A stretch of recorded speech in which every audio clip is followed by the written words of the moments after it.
बहुत समय पहले एक गांव में एक रिक्शा वाला रहता था।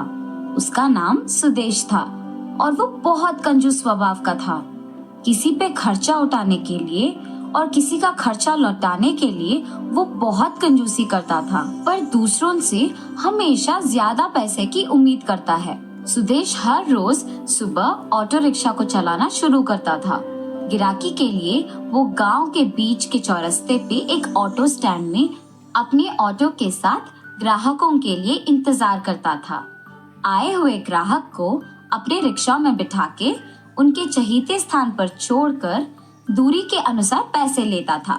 सुदेश चाहे काम कम ही करे, उसका प्रतिफल की आकांक्षा उसको बहुत ज्यादा थी। इसीलिए ऑटो में बिठाए ग्राहक को उनके स्थान पे छोड़कर उनसे लालच के कारण ज्यादा पैसे लेता था।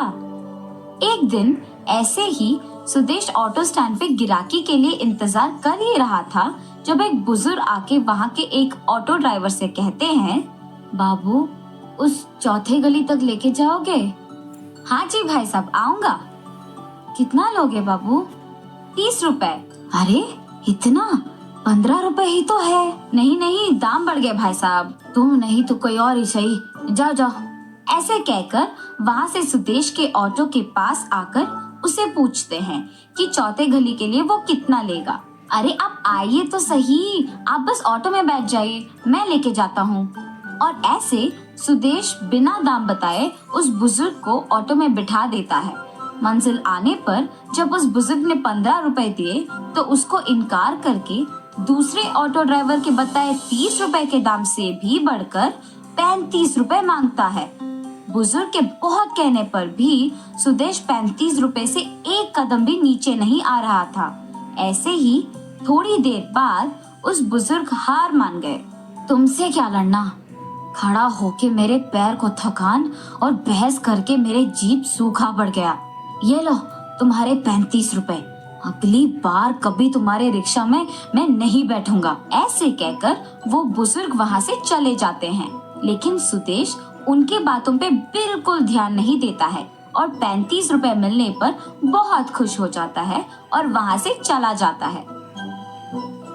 ऐसे ही हर रोज ऑटो स्टैंड पे आए हुए ग्राहक सुदेश के कंजूसी स्वभाव से अनजान उसके रिक्शा में बैठ जाते थे और बस उनका जेब खाली होना तो निश्चित ही था।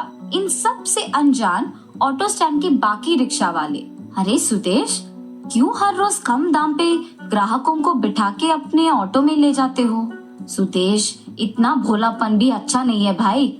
ऐसे ही बाकी के रिक्शा वाले सुदेश के कंजूसी से अनजान उसे उसकी अच्छाई समझते थे, मगर वास्तविकता में सुदेश उसकी बुद्धि का गलत इस्तेमाल करके ज्यादा पैसे कमाता था। ये बाकी रिक्शा वाले नहीं जानते थे। अपनी कंजूसी से घर के खर्चों के लिए और बाकी खर्चों के लिए पैसे बचत करके रिक्शा में बैठे ग्राहक से दुगने दाम लेके जमाए हुए पैसों से एक नया ऑटो खरीदता है।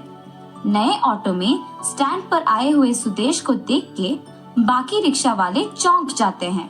ऐसे सुदेश के इतनी कमाई का क्या कारण हो सकता है, ये सवाल शुरू होता है। एक दिन उसी ऑटो स्टैंड के रमेश नामक एक ऑटो ड्राइवर से उसकी पत्नी, उस सुदेश से कुछ सीखो, आपके बराबर काम करता है फिर भी आपसे ज्यादा कमाता है, आप क्यों उसके जितना नहीं कमाते हो? उसी स्टैंड के एक और ऑटो ड्राइवर सुनील से उसकी पत्नी उसे खाकी शर्ट देते हुए, पता चला कि आप ही के साथ काम करता सुदेश ने नया ऑटो खरीद लिया। आप भी हो, किस लिए? आप भी सुदेश की तरह दाम बढ़ा के ज्यादा पैसे कमा सकते हो ना? ये कहकर उसे काम पर भेजती है। और उसके बाद रमेश और सुनील अपने ऑटो स्टैंड पे बाकी रिक्शा वालों के साथ अपनी अपनी पत्नियों के कहे बातों पे चर्चा शुरू कर देते हैं। सुदेश की सच्चाई बाहर आता है और उसके ऑटो में कोई नहीं बैठता है।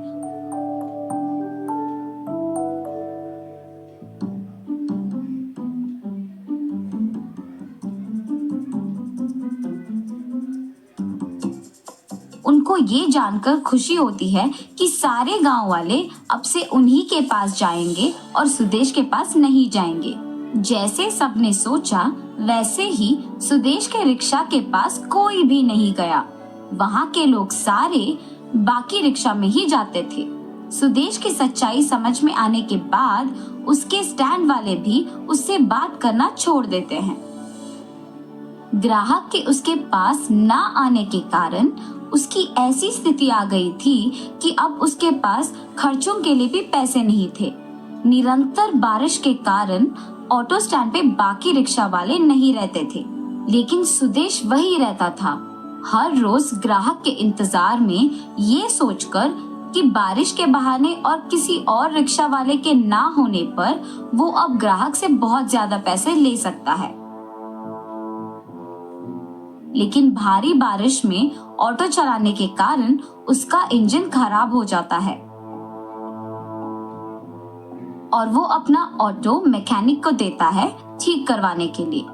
अपना ऑटो वापस लेने के वक्त पर, हाँ सुदेश, ये लो, हो गया काम, पूरा मिला के 4,000 रुपए है। क्या 4,000? पर तुमने तो कहा कि 1,500 में हो जाएगा। नहीं नहीं, ऑटो में और भी बहुत रिपेयर थे, मैं नहीं दूंगा। मैं भी तुम्हारा ऑटो नहीं दूंगा, पैसे देकर ही तुम इसे यहाँ से ले जाओगे। सबसे तो तुम 3 गुना ज्यादा दाम पे पैसे लेते हो और जब तुम्हारी बारी आई तो नहीं दोगे। ऐसे सुदेश और मैकेनिक बहस कर ही रहे थे जब उस मैकेनिक के पिता वहाँ आते हैं। सुदेश उन्हें देखकर, आपको मैंने कहीं तो देखा है।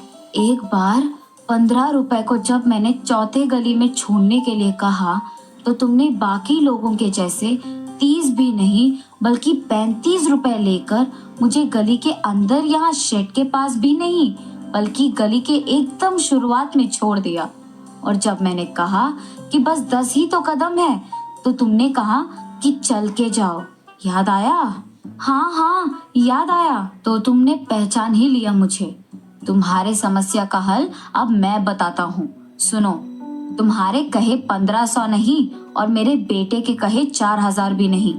जो भी ऑटो के ठीक करने के खर्चे हैं उसका रसीद लिखेंगे। रामू, जो कुछ भाग भी तुमने खरीदे हैं उसके रसीद इधर दो बेटा।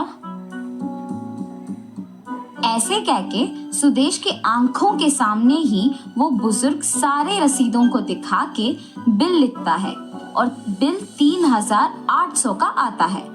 मेरा बेटा कभी झूठ नहीं बोलता है और ना ही कोई चाल चलाएगा। उसके किया का ही पैसा लेगा वो। उसके कूली के खर्चा 200 मिला के उसने तुम्हें 4,000 बोला था। अब ऐसे ही उस दिन के 35 रुपए का रसीद दे सकते हो तुम? उस बुजुर्ग के पूछे सवाल का सुदेश के पास जवाब नहीं होता है। ग्राहक के तुम्हारे पास ना आने के कारण बारिश में भी ऑटो चलाया तुमने और उसके कारण तुम्हारा ऑटो खराब हो गया। इतने दिन के बचत सारा एक दिन में खर्च हो गया। जिंदगी भी ऐसी ही है, गलती शायद तुम्हारी एक ही हो पर सब वही याद रखेंगे। इसलिए तुम्हारे ऑटो में कोई नहीं बैठ रहा और तुम्हारे पास आमदनी नहीं है। कम से कम अगर अब अपना बुद्धि बदलोगे तो खुश रहोगे, वरना ऐसे ही पछताओगे। उस बुजुर्ग की बातें सुनकर सुदेश को अपनी गलती का एहसास होता है और वो तब से ईमानदारी से ऑटो चला के अपना पैसे कमा के खुश रहता है।